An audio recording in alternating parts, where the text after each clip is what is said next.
खुलुमबाय स्टुडियो दं आं रबिन बसुमतारी फिन आरोबाव रायमना प्राइमारिनि सिङाव बिपिएफ हान्जानि गेदेर खहा बिपिएफ हान्जानि मावथि सोद्रोमाफोरा इउपिपिएल हान्जायाव जगदान नंगौ बिटिसि बिसायख'थिया खाथिनिफ्राय खाथि सफैगासिनो दं बे बिसायख'थिनि बारहावाया जेरैबो बारगासिनो दं आरो बे बिसायख'थिखौ नोजोर होनानैनो आथिखालाव जों खौरां बिजोंनि गेजेरजों दोलो सोलायनाय हाबाफारि लानायखौ नुनो मोनबोगासिनो दं बेबायदिनो दिनैबो गसाइगाव महकुमानि सिङाव थानाय अमृतपुर आरो अक्सिगुरि गामिनि आदिबासि हारिनि गासै 13 नखरफोरा रायमना प्राइमारि इउपिपिएल दोलोनि बानजायनायाव इउपिपिएल हान्जाखौ मोजां मोननानै जगदान जाफैदों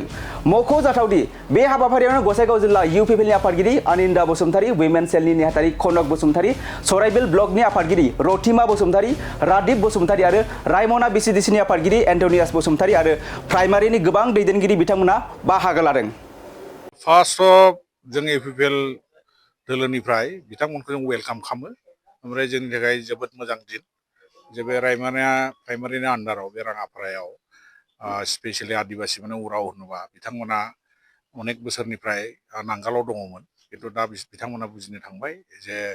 इउपिपिएल दोलोआसो साबसिन बिथांमोना सान्थिनि थाखाय खामानि मावदों डेभेलपमेन्टनि थाखाय खामानि मावदों ओंखायनो बिसोर बयबो ज' जानानै मोनसे थांखि लानानै जइन खालामदों ओमफ्राय बेनि उनावबो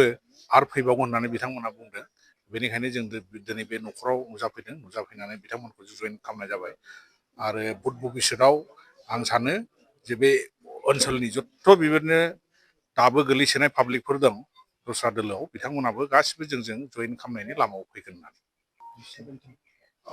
बेवहाय 20 नखर बुंनो थाङोबा 60 जनसो दङ गासै दा गार्जेनफोर फैदों टटेल नखराथ' 20-25 नखर जागोन आरोखि ओमफ्राय गामि दरनै दरथाम दंबावो बिथांमोनाबो जोंखौ टाइम बिदों जों समाय होनो हायाखै नैबे कयेक दिनावनो जागोन बिथांमोनाबो गसाइगावआव जोंहा थांखि दङ मोनबा समस्ति दं ओमफ्राय मोनबा समस्तिखौबो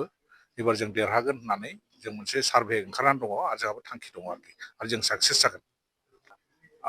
बे सोदोबखौ होनला जोङो मोनसे गणतान्त्रिक मोनसे पार्टि जोख्लायनाय बे शब्दखौ आं होननो थाङा बिथांमोनाबो मोनसे सार्भिस होबोदों खिन्थु बिथांमोननि भेलिडिटिया जोब्बाय 17 बोसोर सालायबाय 17 बोसोराव दा बिथांमोना बुङो जे इउपिपिएल दोलोआ मावाखै होननानै दा आं बुंनो थाङो बिथांमोना 17 बोसोर समाय मोन्दोंमोन बिथांमोना बिदिबा मा खालामनानै थाङामोन जोंथ' दा बोसोरब्रैल' जादों जों अनेक मावदों आरोखि ओंखायनो दा बिथांमोननि खोथा फैला बहाय दा जों मा मावदों बेखौ रायजोफ्रा नुबाय आरो बे जयनिंआवनो नोंथांमोनाबो बुजिबाय जे मानसिफ्रा मानो जयनिं जागासिनो दं दा बिथांमोना 17 बोसोराव जुदि मोजां मावदोंमोनब्ला दिनै बे गामिनि गोरिब गुन्द्राफ्रा जोंजों जइन लायामोन होननानै